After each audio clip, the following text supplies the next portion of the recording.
Welcome to the deep dive. Today we're jumping into traditional Shotokan Karate. Yeah, through a really interesting lens, this book from 1974, Black Belt Karate by Roth Jordan. It's like this connection, isn't it, between like Vermont, Tokyo, Southern California, all in the 70s through this one art. Exactly, and it's packed with info history, the philosophy behind it, training methods, even competition rules. So our mission today really is to kind of pull out the core of Shotokan as this book presents it, give you a solid feel for its depth. Right, and for you, the listener, we know you want the info quickly, but, thoroughly. So we'll hit the key points, those aha moments. Without getting bogged down.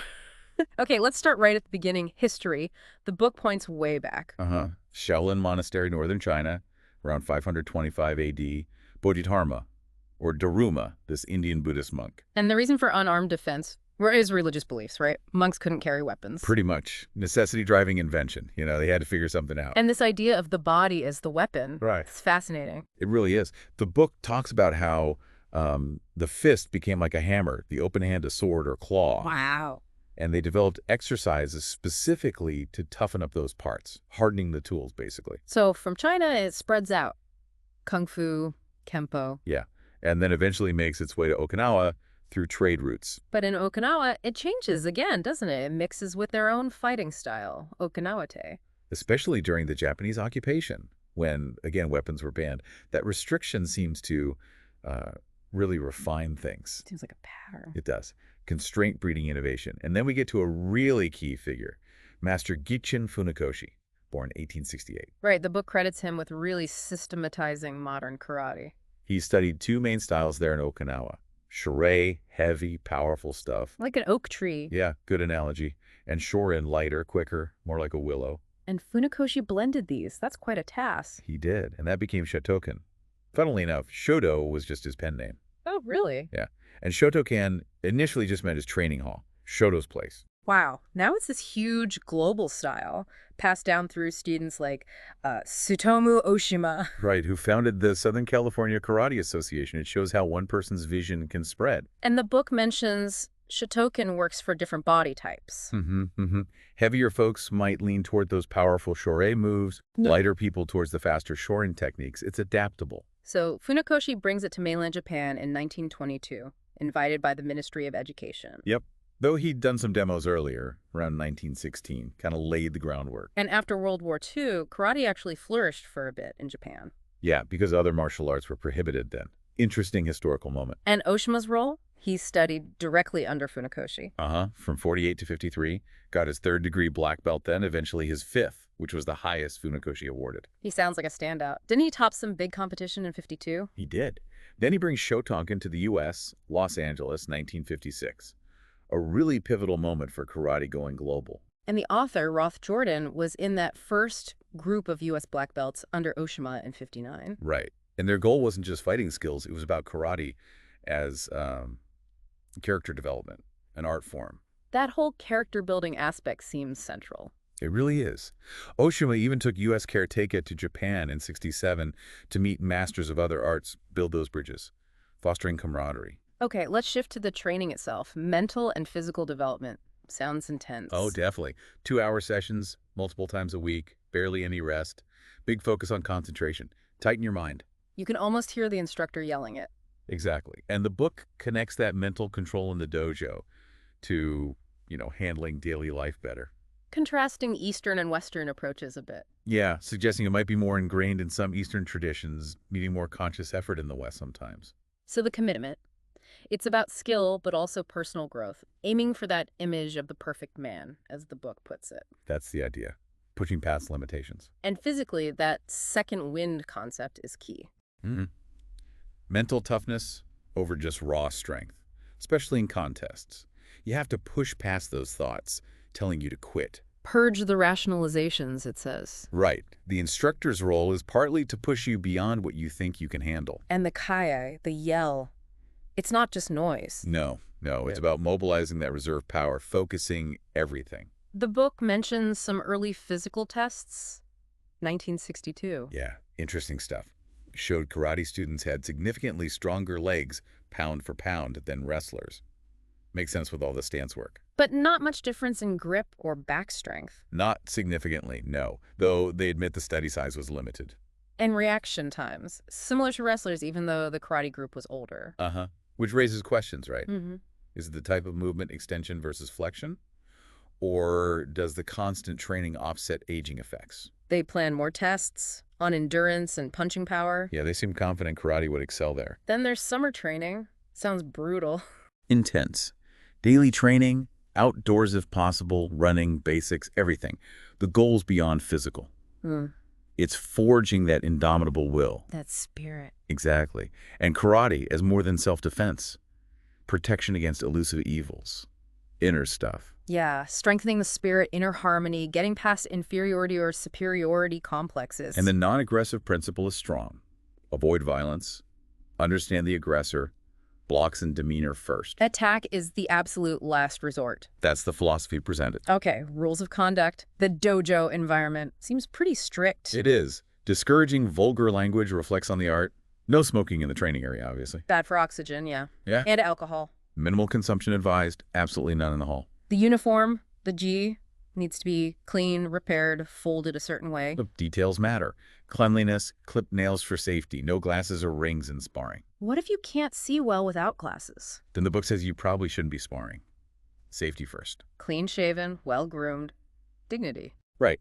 The ideal hall is well-lit, airy, wooden floor. Preferably absorbs shock better. Mirrors, punching boards are good additions. And everyone chips in with cleaning.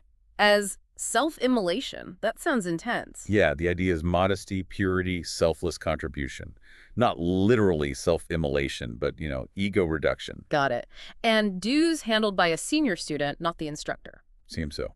Keeps the instructor focused on teaching. Respect for that role. Makes sense. Now the formalities. Bowing is huge. Foundational. Entering, leaving the hall, acknowledging the value of the space and the learning. And the start of class. Line up by rank, kneel, close eyes. Focus. Concentration. Then bow to the instructor, gratitude. Instructor checks appearance, then rise. And at the end, similar thing. Kneel, deep breathing, readjust, another bow. Bowing between partners, too, before and after exercises. Mutual confidence, respect. Also bowing if called up by the instructor for a demo. And verbal thanks are common, too. Yeah. The book really stresses these formalities aren't just Western-style sportsmanship. They have deeper meaning in karate. It details the exact procedures for opening, closing, demos. Very precise. Very mindful, intentional. Let's talk grading. White to brown to black belt is standard. Yeah, though some schools added colors, the book notes traditional Shotokan wasn't keen on that. Wanted to foster perseverance, not just chase belts. So beginners start white, no rank. Progress through white levels, then brown. Takes maybe a year to get to third-degree brown? Roughly.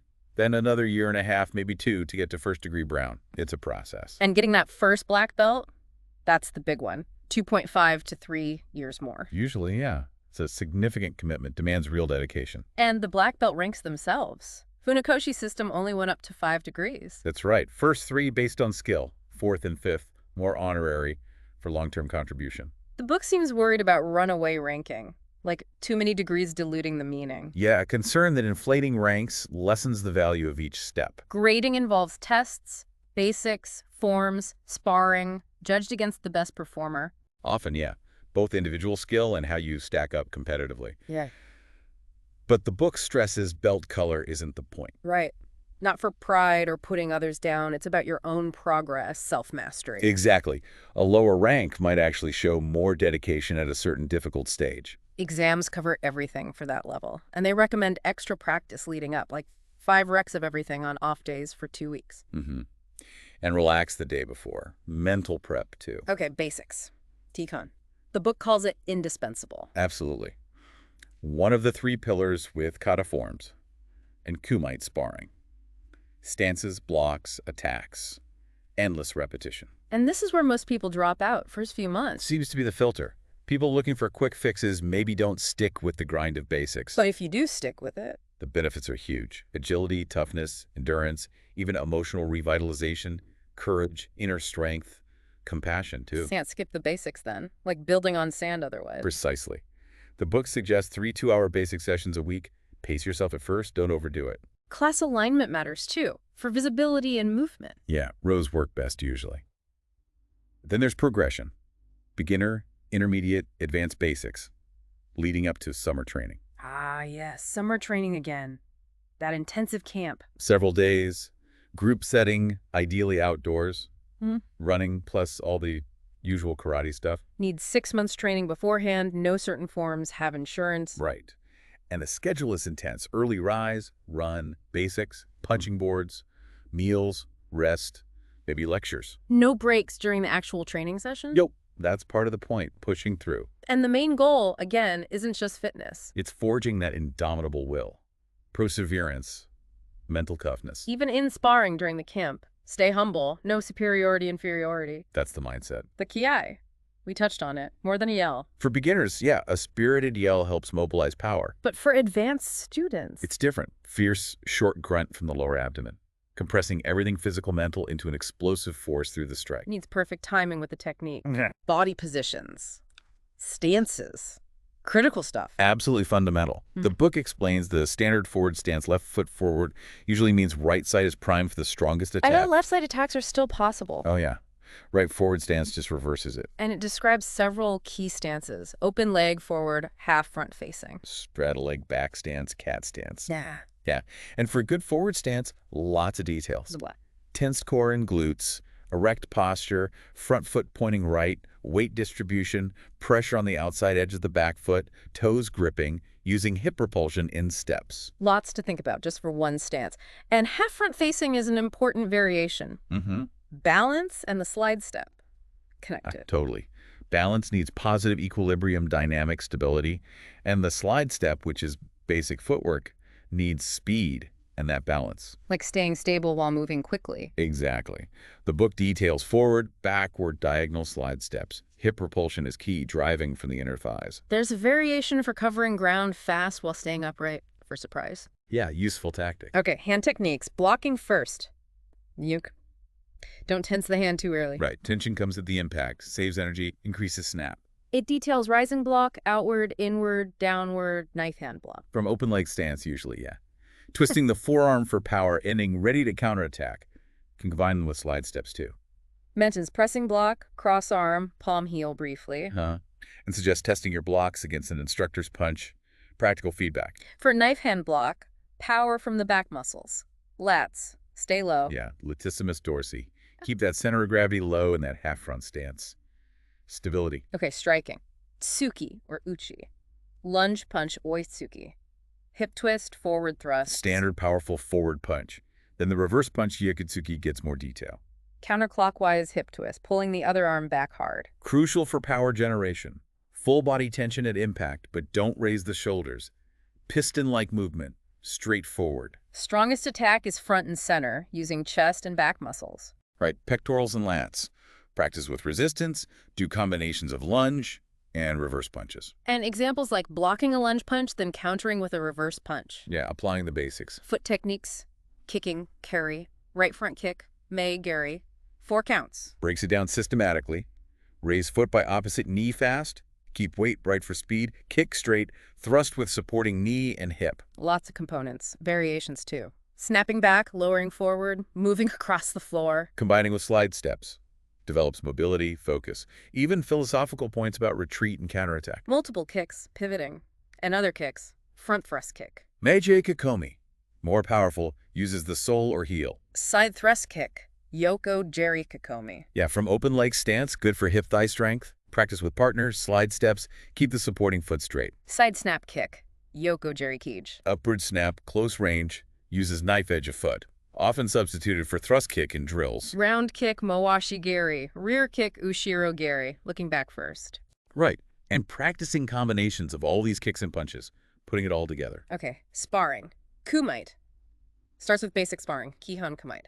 Developed from single techniques in kata. Beginners use lunge reverse punches, attacker steps, strikes, defender blocks, counters. No contact. Then semi-free and freestyle sparring build from that. Exactly. Semi-free allows more movement, light contact. Freestyle, Jukumite, is more spontaneous. Good form and effort are key, more than just winning. That's the emphasis. Treat every opponent seriously. And that principle, karate ni sentinashi, no first attack. Right. Don't provoke outside the dojo. Wait for the opponent's move or weakness. Patience, Application drills, Hmm. specific attacks blocks on command, swishing rolls, still no contact initially.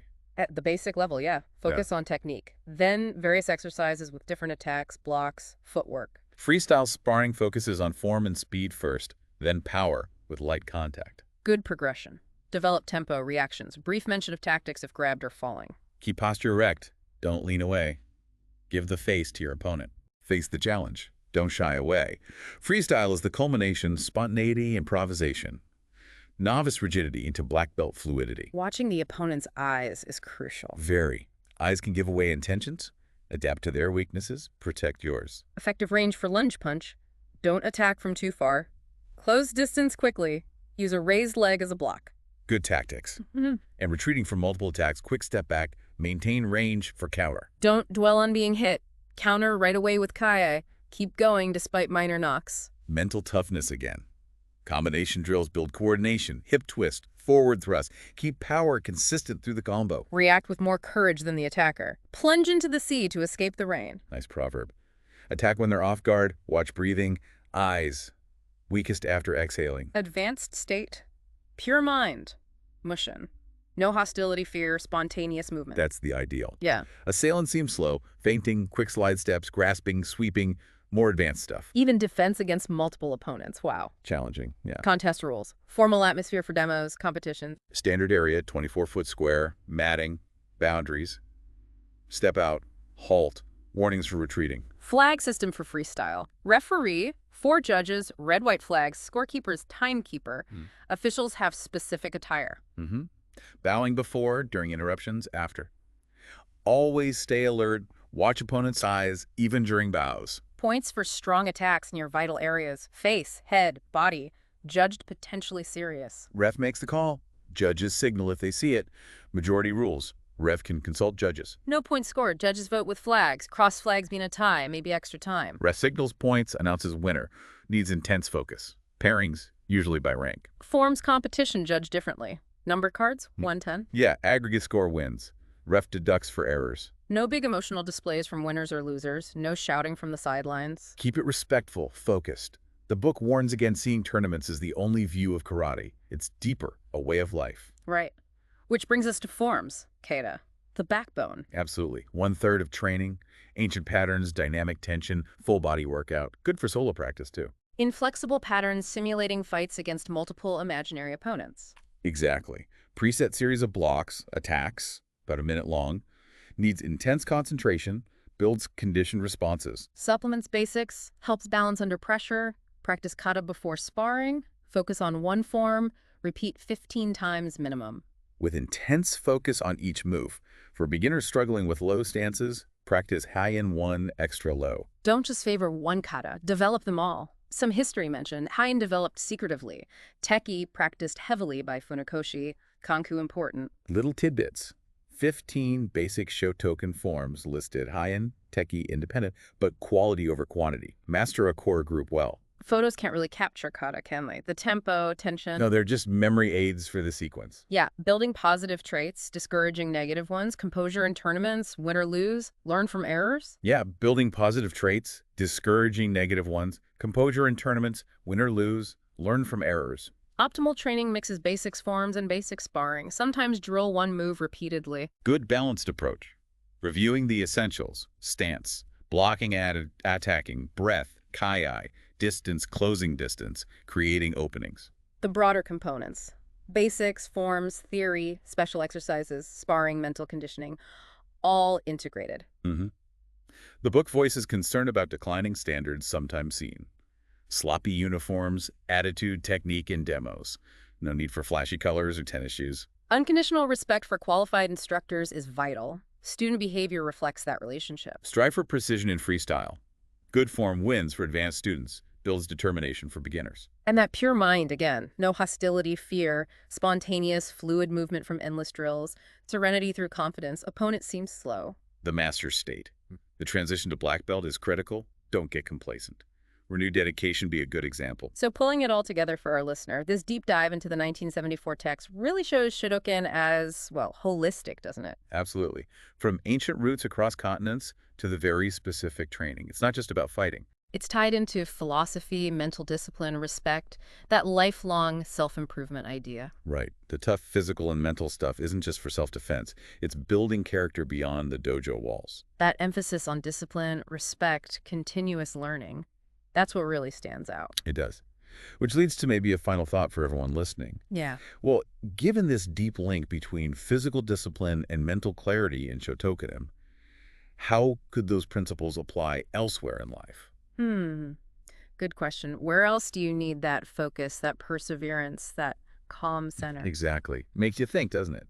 This old practice, laid out in this book, seems to offer more than just defense techniques. It's maybe a path to being more integrated, resilient. A more capable self. Yeah. Definitely something to mull over.